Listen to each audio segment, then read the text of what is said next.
কবুল করিয়া নাও, প্রত্যেকের জীবনের গুনাহ তুমি রমজান মাসে মাফ করিয়া দাও।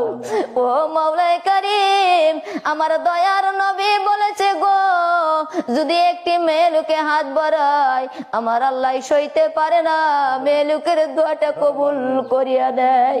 500 বছরের আগে নারী লোকের দোয়াটা আমার আল্লাহর দরবারে পৌঁছে যায়।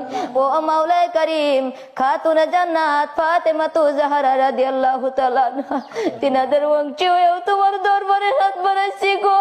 ও মাওলায়ে কারীম, আমি হতভাগার দিকে লক্ষ্য না করিয়া বিশ্বর মুসলমানদের কোনায় কোনায় লক্ষ্য করিয়া আমার দোয়া তুমি কবুল করিয়া দাও।